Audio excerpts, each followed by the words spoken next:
Perfil de hoje recebendo Viviane Mosé. Viviane, você falou um pouco da sua formação, sua vinda para o Rio de Janeiro, chegou aqui e já ficou famosa, né? E você começou a falar muito para as massas. As pessoas entendem muitas vezes o que você fala.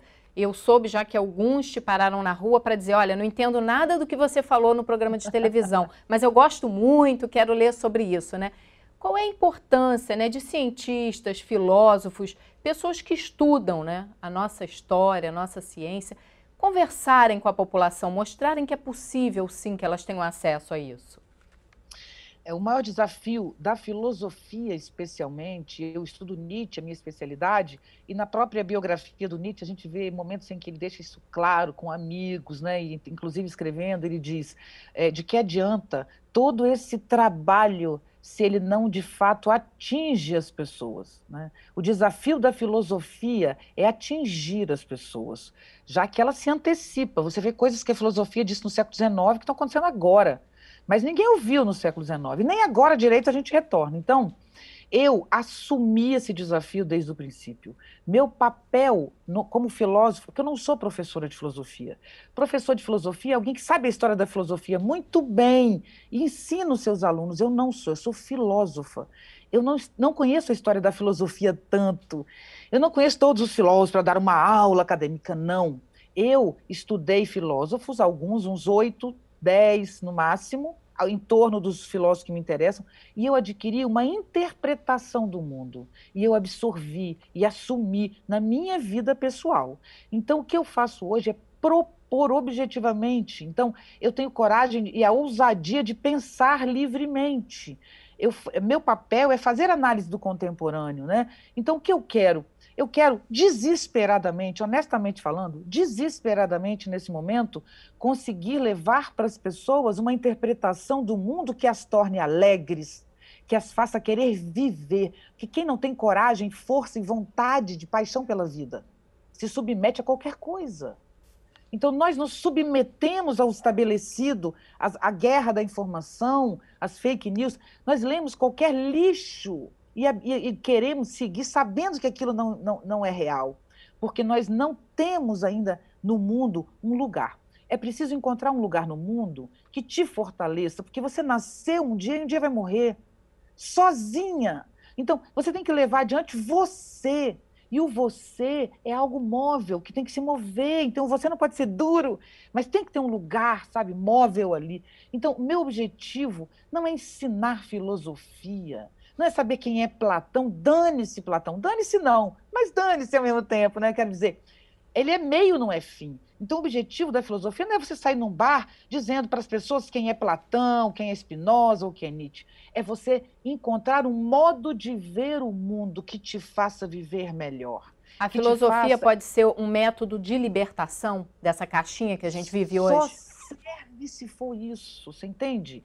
A filosofia ela é uma chave de interpretação do mundo. Então, por exemplo, se você diz assim, vida é prazer, você vai viver para o prazer e possivelmente você vai se drogar. Porque onde você encontra o maior prazer? É droga. Não vem dizer que droga não dá prazer. Se droga não desse prazer, ninguém usava. Mas se você vive pelo prazer, você vai entrar num ciclo vicioso de destruição.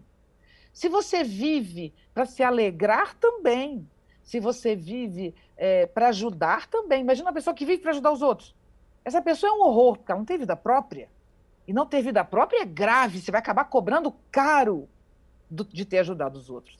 Então, é como se você tivesse que encontrar um lugar mais sofisticado, sabe? Que não é só uma palavra, mas quando você diz que vida é ou não é alguma coisa, isso marca, é o eixo para a sua vida inteira. Então, nós somos movidos por valores morais. E valor não é só a religião, não. É judaico-cristã, não. Valor é o que você tem em alta conta. Então, se o seu valor principal é o prazer, sinto muito, a sua vida até corre riscos. Porque a vida não é prazer, não é só. Tem que ter muito prazer na vida, mas ela não pode ser só. Então, a gente tem que ter prazer, tem que ter limite, tem que ter compaixão, paixão, né? Mas também tem que ter razão. Então, a filosofia é aquilo que faz você se libertar dos valores estabelecidos e faz você ganhar novos valores. E qual o objetivo de novos valores? É esse, ó, digital.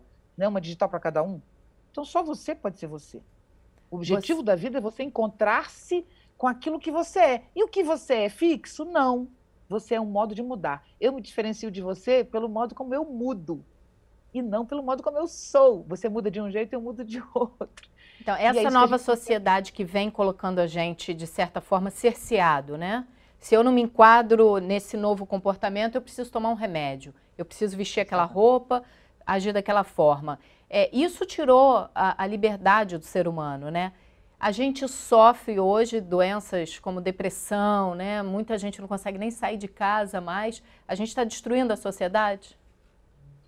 Você sabe, Potira, que sempre fomos assim. Nunca fomos diferentes, não. Agora só piorou. Se você olha, no final do século XIX, na época do Nietzsche, o Nietzsche está dizendo: por que a educação não valoriza a vida? Por que a educação só estuda passado? Isso diz o Nietzsche no final do século XIX. Ele diz: vivemos de memória e passado. Então, a gente demora metade da universidade estudando como foi no passado. Sabe por quê? Não é por nada, é porque nós temos medo do presente. As universidades, eu não estou falando que uma é melhor, não estou nem... As universidades, as melhores do Brasil, elas não conseguem lidar com o presente. Você tem que chegar lá com livro publicado, título, título, título, mas e a sua experiência? Ela não vale. Então, nós temos um modo de produzir saber no mundo inteiro, não só no Brasil, que valoriza conteúdos acumulados. Um livro para ser publicado, ele demora pelo menos 8 meses, depois que eu escrevi. Então, quando ele sai, é velho, entende? Por isso que eu faço rede social, porque ali é na hora. O que eu estou pensando agora aparece. Então, o contemporâneo é a melhor época que eu já vivia, o contemporâneo. Esse tempo nosso, ele não é pior do que quando eu estava na universidade na década de 80, porque naquela época eu não sabia que uma mulher poderia realmente virar esse jogo como as meninas estão virando. As meninas hoje estão virando o jogo de um modo quase desastrado, mas corajoso, vigoroso e necessário, né? Então, essas revoluções contemporâneas de gênero, onde um transexual, na minha infância, era visto como bandido, a gente corria de travesti, só de olhar um travesti na rua. A gente tinha medo, a gente achava que ele era bandido, e era mesmo, porque não tinha onde morar, ele tinha que estar na marginalidade. Hoje, quando a gente absorve essas diferenças e diz: a gente tem que aceitar isso, independente de concordar ou não, as pessoas têm direito de existir, não depende do seu gosto. Elas existem porque elas existem. Então, isso é revolucionário no nosso tempo, sabe? Agora, o que nós sempre fomos como civilização, e nunca aprendemos, e talvez agora seja a hora de inverter isso bem com a pandemia, a vida é dura e difícil. E essa bolha que se chama civilização está caindo, porque o vírus atravessou a bolha, o vírus saiu da vida e da natureza e atravessou a bolha. A bolha não nos impede da crise ambiental. A crise ambiental destrói a bolha inteira e todo mundo no meio dela.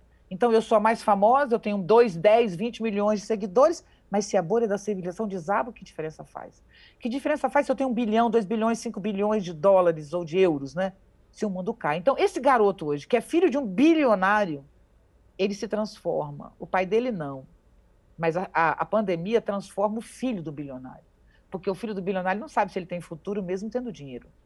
Então, essa crise ambiental, que também está ligada com a crise da pandemia, nos tornando uma sociedade pandêmica, nos obriga a transformar o nosso modo de produção e consumo. Até porque, estamos na LERJ, né?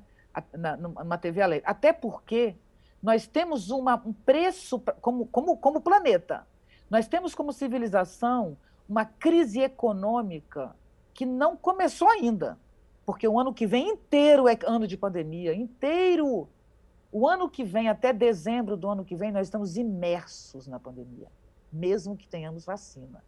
Mesmo que a vacina saia em janeiro. Você consegue ver uma mudança da sociedade depois desse momento? Porque foi um medo para todo mundo. Foi um medo para quem é rico, pobre, quem tinha acesso ao hospital. As pessoas morreram nos melhores hospitais, né? Você parou de circular, você teve que conviver em casa.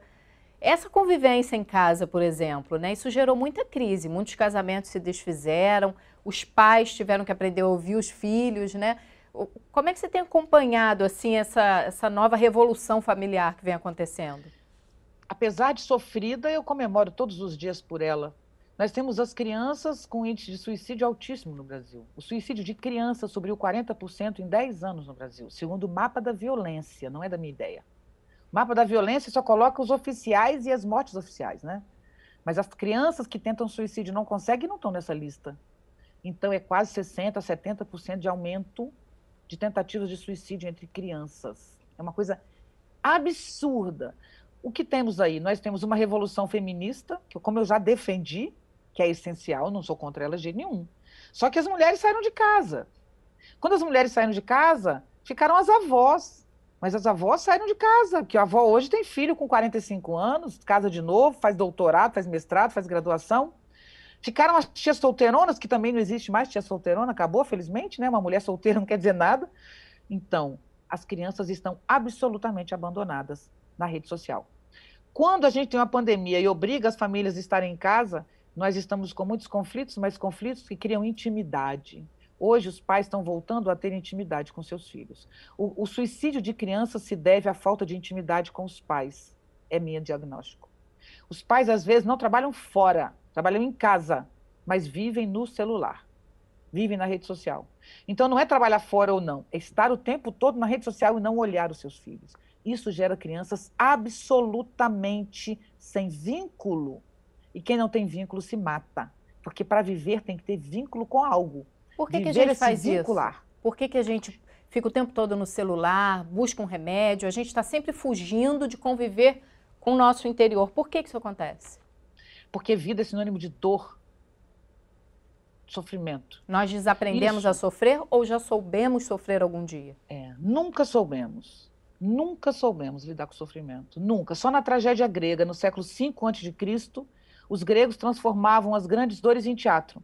O teatro nasceu para representar as dores que não suportamos. Então, ao assistir à tragédia grega, você tem um aprendizado do sofrimento. Então, a vida é o quê? Você nasce necessariamente produzindo dor em sua mãe.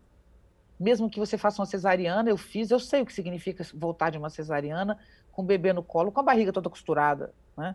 Então, existe dor no nascimento. Existe dor no sexo, pela primeira vez, especialmente.